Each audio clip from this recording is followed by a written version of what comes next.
warahmatullahi wabarakatuh.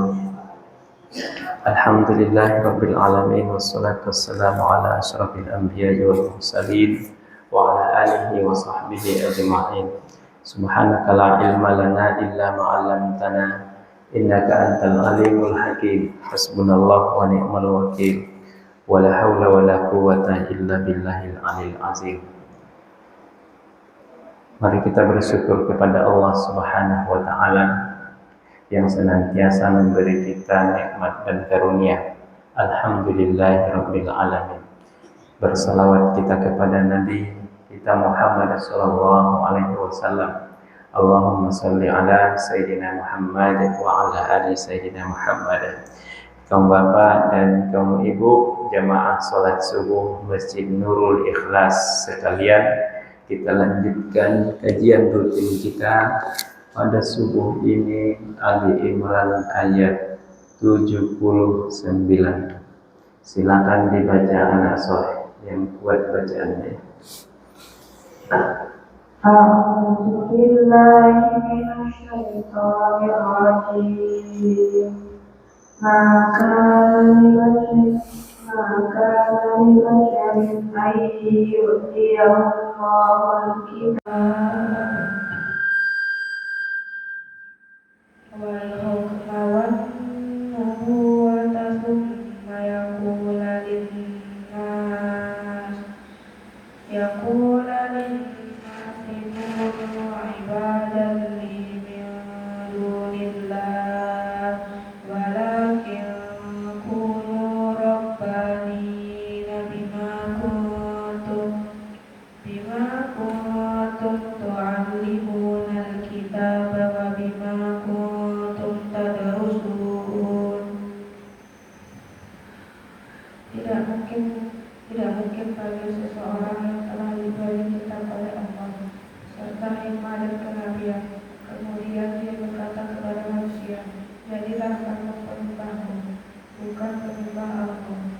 Tetapi dia berkata, jadilah kamu pengabdi Allah, karena kamu mengajarkan kitab dan karena kamu mempelajarinya. Sadaqallahul azim. Terima kasih. Ali Imran ayat 7.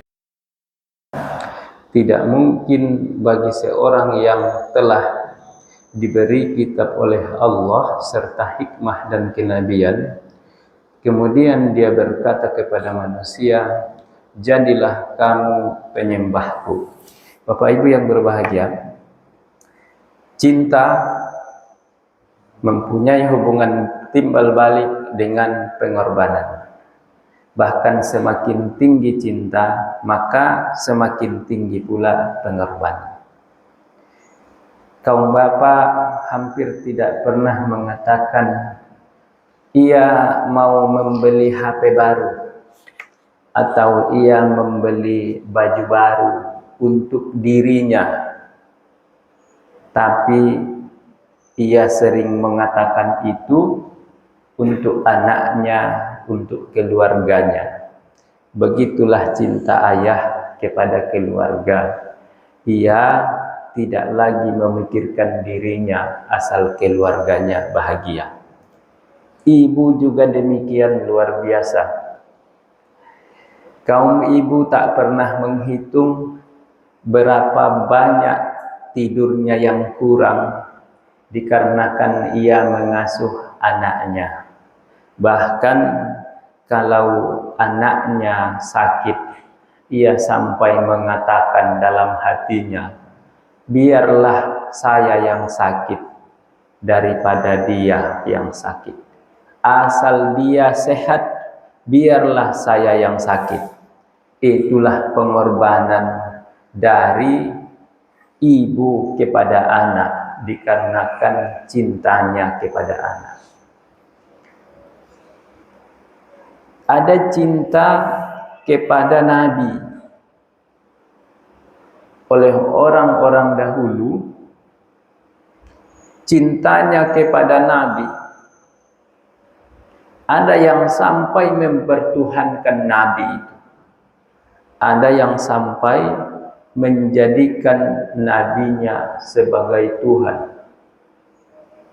Mereka katakan nabi mereka itu adalah Tuhan.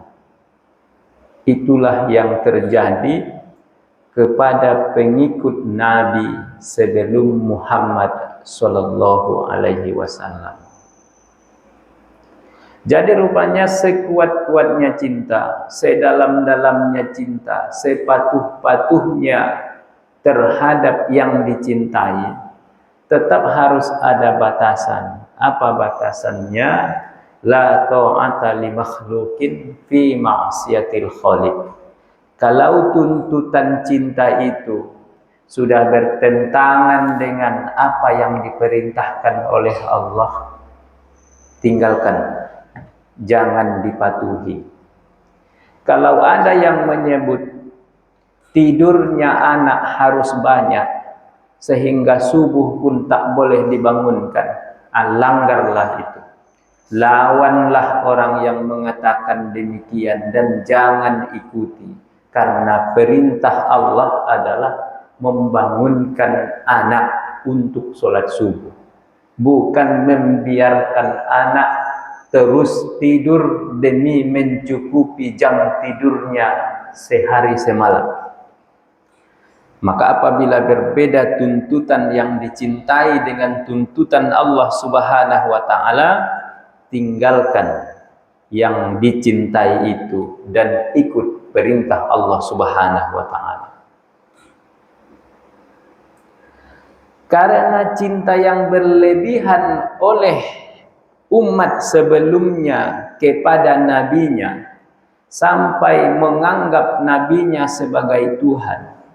Lalu orang Yahudi ada yang menuduh kepada Nabi, "Hai Muhammad, kalau kami ikut agamamu, kalau kami mengikuti Islam yang engkau bawa, engkau akan menjadikan kami budak, engkau akan menjadikan kami pengabdi kepadamu kan, supaya engkau menjadi Tuhan bagi kami." Itulah tuduhan oleh orang Yahudi. Maka dibantah oleh ayat ini. Apa bantahannya? Maka li basyarin ayyutiyahullahul kitaba wal hukma wan nubuwata summa yaqula lin-nasi kunu ibadan li.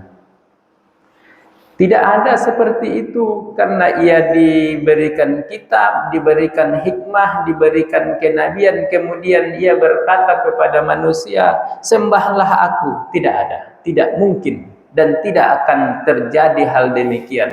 Apalagi kepada Nabi kita Muhammad sallallahu alaihi wasallam.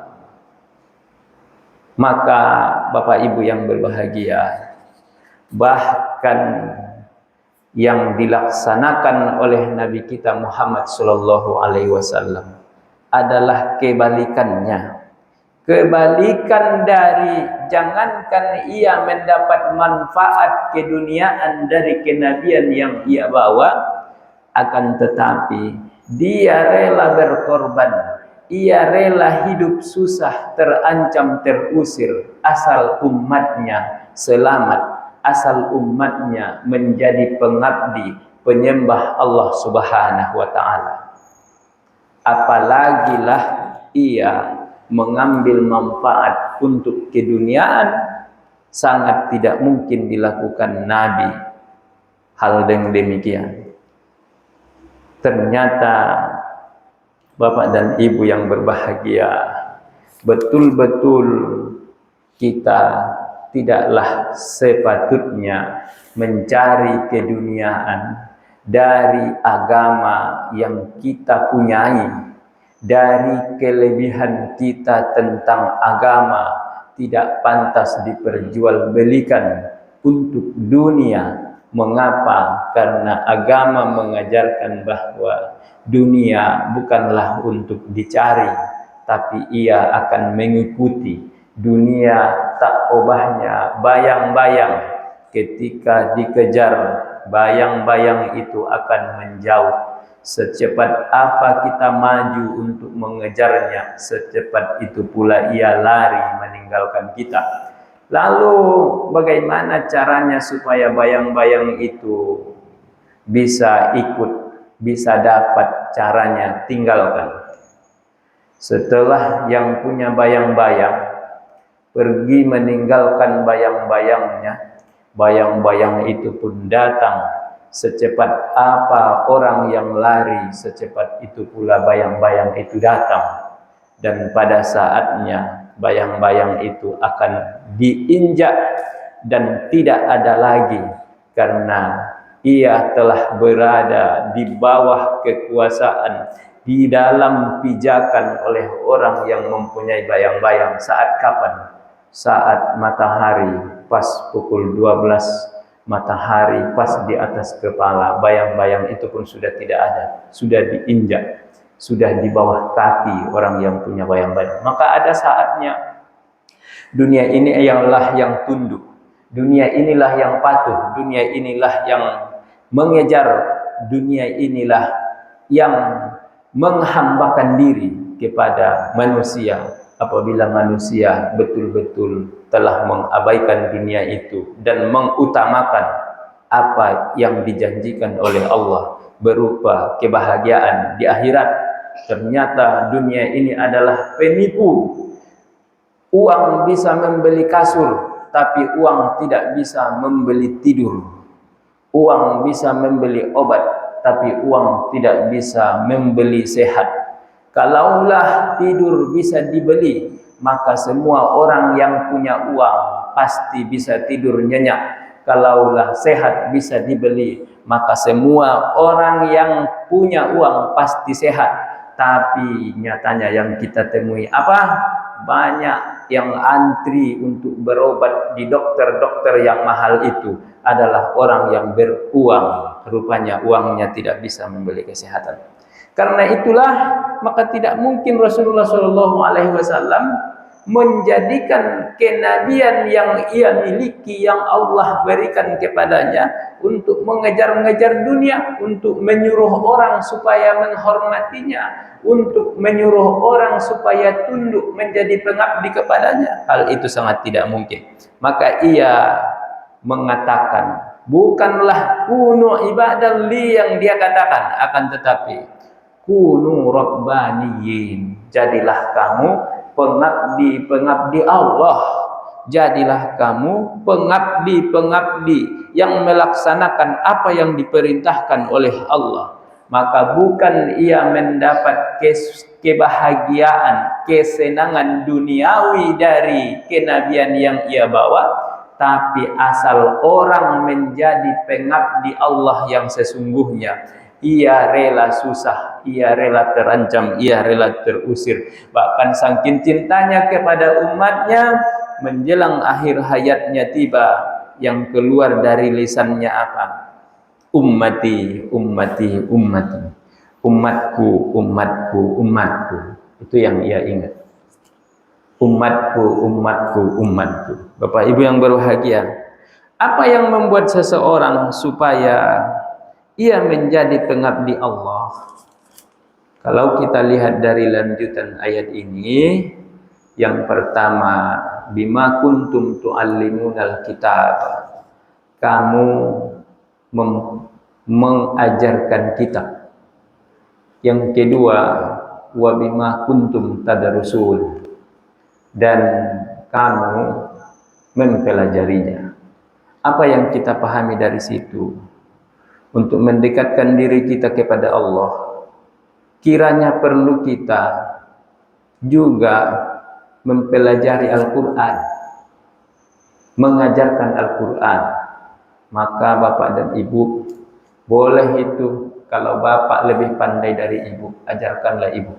Sebaliknya kalau ibu lebih pandai dari bapak tentang Al-Quran, ajarkanlah bapak. Bukan supaya bapak pintar, bukan supaya ibu pintar, bukan.